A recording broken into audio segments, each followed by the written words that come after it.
Good morning, sir. Are you John Reading? Yes, sir, I am. How are you this morning?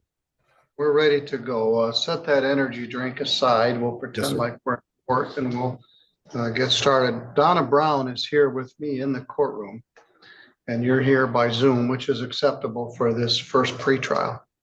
Let me call the case. It's 251969GC. It's entitled Donna Marie Brown versus John Paul Reading.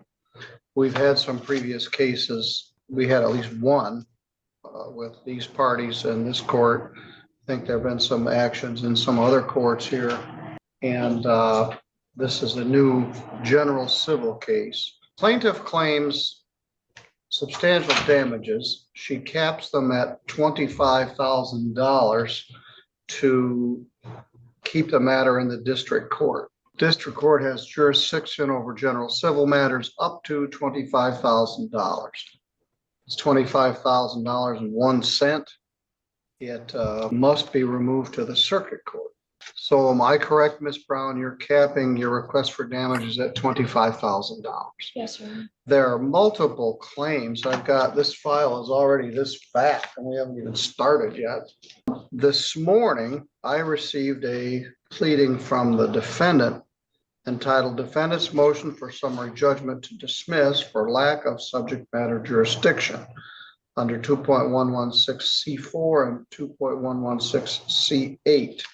And I haven't had a chance to really review it, and I haven't had a chance to deal with it. And the defendant filed it, but the plaintiff just got a copy when I handed it to her about 2 seconds ago. So we aren't ready to address that matter, but this is a pretrial conference. Defendant is here from his address by Zoom. If we do have testimonial proceedings, he'll need to be here in person.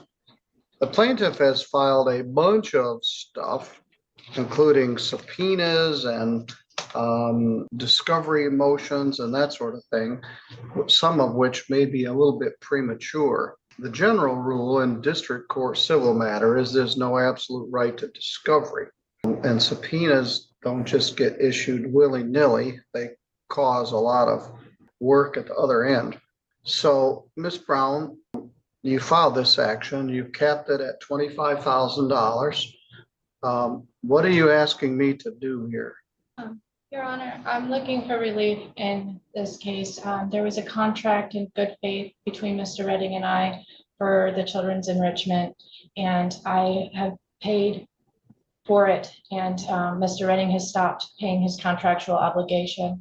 I did just recently submit a motion in to add on exhibits. I tried to follow the process because of the cutoff point, but this information was obtained through some of the other subpoena records in one of my other cases with Mr. Redding, where it does show that Mr. Redding was upholding the contract. Now, you're talking about this contract. Is that in here? Yes, Your Honor. Exhibit 1. This was outside of our friend of the court agreements. This is solely in good faith to pay for the lessons and enrichment for our daughter. And one of the issues is whether this is jumping jurisdiction from the friend of the court to a general civil case. This happens in domestic relations cases. People are unhappy with a ruling in domestic relations. They file a small claims case, or they file a general civil case when the actual jurisdiction lies with the family court. So I can't tell. This is for extra activities that were quite expensive. It was never part of any of our, it was never even requested in front of the court. The argument is it should have been, that it should have been part of the front of the court action. It had to do with custody of the children, support of the children, enrichment of the children, and it should have been part of an order. I don't know that that's true, but that's the argument. There's so much stuff in here. I'm looking for the actual exhibit. Mr. Redding was paying on this in Exhibit 8 that we can see outside of any friend of the court. He was making payments directly to me within this contract. This contract, Your Honor, that's not a contract, it's Exhibit 1. It's just a note And it's an explanation that she asked me to write to front of the court. I even write in there, I live in separate units of the house. So I'm not sure why she believes it's contract, but Well, I'm trying to even find it. She filed a pleading. Why this matter belongs in district court, not friend of the court. This is it. To whom it may concern, I verify that I am responsible for Kaylee Redding's dance and horse lessons per our custody arrangements. I pay Donna Brown the cash reimbursement for these activities, also assist with transportation mileage or payment of out-of-pocket expenses associated with John Reading's medical expenses per the custody agreement. Donna is able to pay me bills out of this money. Not sure what that means. We live in separate units of the house and are separated through the courts, taxes, child support in place. Signed John Paul Reading. This document doesn't have a date on it. So she's suing on contract exhibit 1. and I'm stating, Your Honor, this is a note that she asked me to write to the state because she was on state benefits and she didn't want to be disqualified. Hence the extra explanations in there. This is not a contract. Defendant contends it is not a contract, but a note to the state. Your Honor, if we could see Exhibit 8, it can show that Mr. Redding has been paying on this contract, and what he said is not true. All right, he may have been paying it on a note. Well, so the first question is, it is a contract. Contract has offer, acceptance, and agreement that's only signed by one party. So there's a fundamental question about whether this is even there's several issues. One, should this all be under friend of the court? Two, is this a contract? It's a note to whom it may concern. It's only signed by one party. This is a good faith, Your Honor, agreement between us with a promise, and I acted based off of this promise and put the money out for our child's activities. And if you could hear this case, Your Honor. I will say she knows this belongs with front of the court with anything she's requesting. That's why she even tried to get in front of that before. But in the motion that I filed for judgment to dismiss, I basically put that it lacks proper subject matter. It lacks material terms such as duration, price, payments, lacks clarity and specificity. It doesn't even have her signature. It's not even a contract. This is literally for her to get state benefits. And she's trying to use it later. She's literally trying to harass me and my wife. The last judgment she sued me over something that had a $0 balance by the time insurance hit it. She didn't want to provide insurance. So she's been using the child support reasoning case to get subpoenas to get my wife and my bank records. It's all there. She submitted literally everything that has nothing to do with anything, just to harass myself and my wife. I object. Well, he disagrees with you. You have a theory of your claim and he has a different theory. He objects to your claim and you object to his. Right now, he's filed very late in the game a motion to dismiss under summary disposition. If he prevails in that matter, the case is over. If he doesn't prevail, then we can go further ahead. But I can't deal with this because you just got notice 1 minute ago. I don't expect you to come in on the fly and answer his motion for summary disposition. So I'm going to adjourn this for 21 days to give you an opportunity to respond to his motion for summary disposition. And then the second, if we get past summary disposition, there's a fundamental question about whether this is even a contract upon which you can sue. I'm not signing any subpoenas until we get further in this matter. Subpoenas are intrusive. They cause a bunch of work at the other end. They can be a form of harassment. Subpoena this, subpoena that. Your Honor, the one subpoena was for me against my own employer because of the job loss caused by Mr. Redding and his wife. I know that they had falsely said some things last time in court about her. Well, I dealt with some of this at the earlier hearing. That's what I was trying to obtain, actual evidence, not making false accusations as they have. Your Honor, Mr. Redding is very behind in child support, over $14,000, and the subpoenas the other subpoena is used to show that he has the means and capacity to pay, but he has not been honest to the courts. And I'm asking. That's not this case. Correct. You can't use a subpoena in this case to prove that he's not paying your child support. No, this was to show that he had means and capacity to pay. It's still not this case.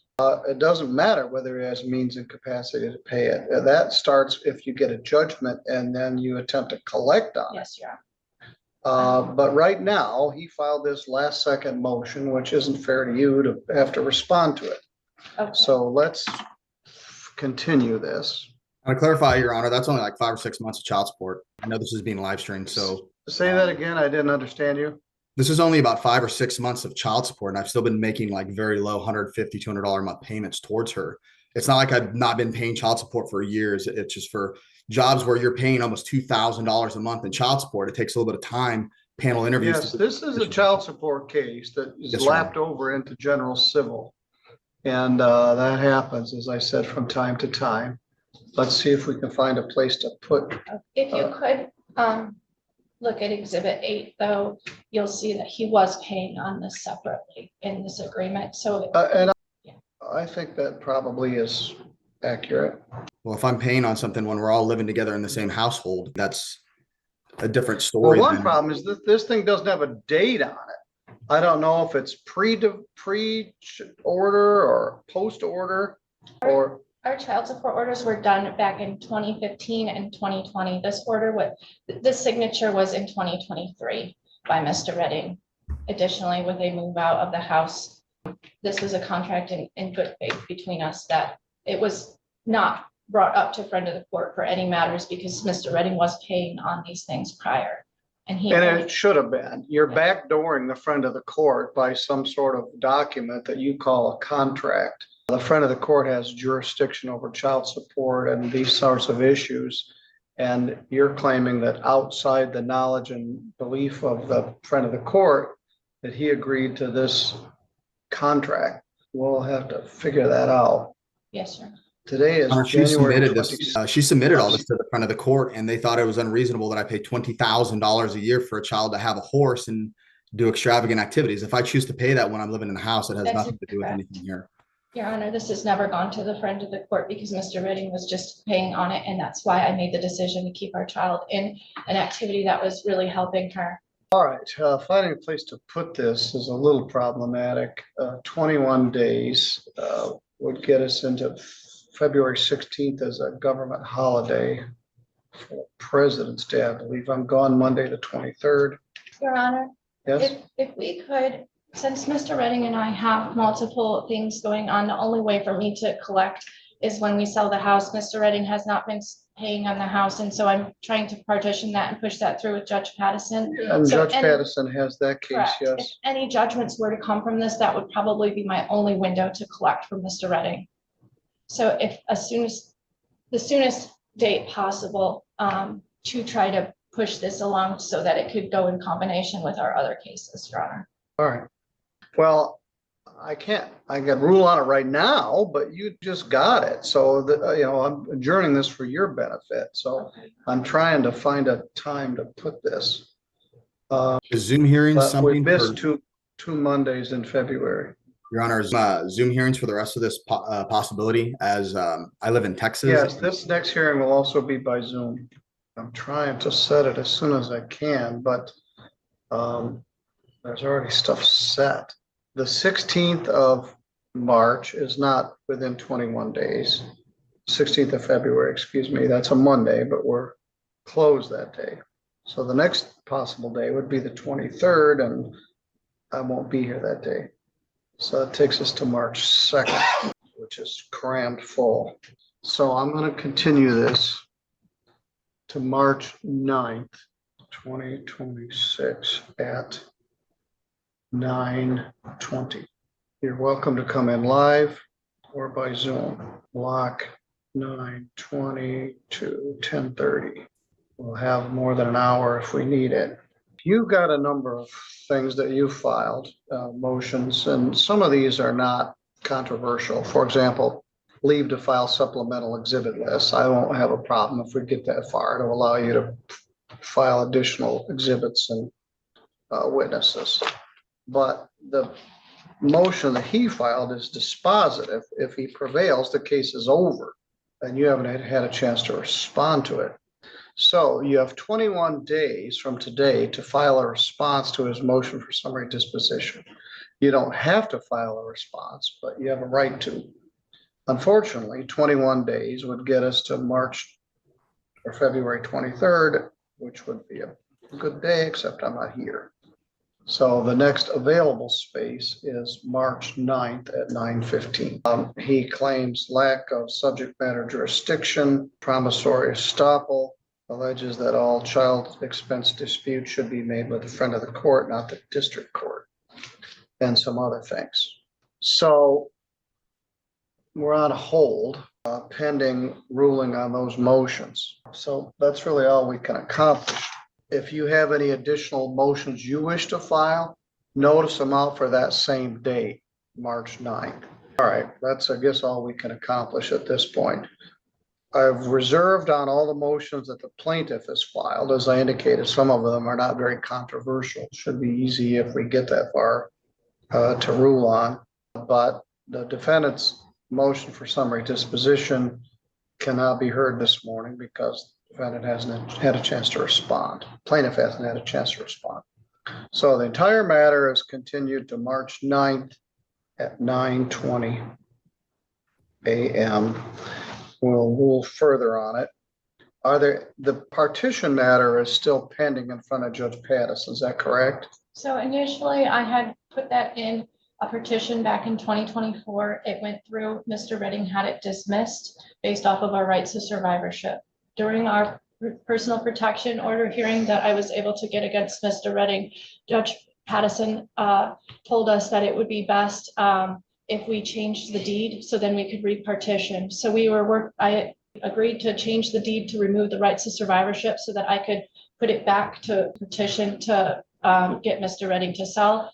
Our attorneys were working on that together, and just on Friday at the very end of the day, now Mr. Redding has filed something, even though our attorneys were working together to try to move this forward. So I really don't know. I do believe at some point that property is going to have to be sold. It has to be sold. Yes, Your Honor. I've been trying to do for that. everybody's interest. Right now it's just in Absolutely. limbo, Mr. Redding's not paying on it, and it's really a financial burden to me. I Well, I'm filed not in that. that case. I know Judge Pattison would like to get that Right. case over the finish line. Yes, Your Honor. Well, in her last request, she wanted me to pay for her and her new husband to live in the house that I co-own, and that's the reason why I didn't. I got part of why I got it thrown out last time, and then she said she was going to file, and then didn't. All right, I'm not getting dragged into that Sure. tar ball. I'm going to deal with this. At any rate, the whole thing is adjourned to March 9th, 2026 at 9:20 a.m. You have 21 days to file a response to his motion for summary disposition. And if you have any additional motions you wish to file, you can notice them out for March 9th at 9:30 a.m. I'm not going to rule on any of your other matters until that time. I'm not going to sign any subpoenas or anything further until the pretrial and hearing on motion for summary disposition. All right, Mr. Reading, anything further? That's all, Your Honor. All right, Ms. Brown, thank you. I know it's hard to get out today. School's off, freezing cold. You're welcome to be here live every time. You're also welcome to come by Zoom. Mr. Reading, I'm going to excuse you. Ms. Brown, you're free to go. I'll see you on March 9th. Thank you, Your Honor. Your Honor.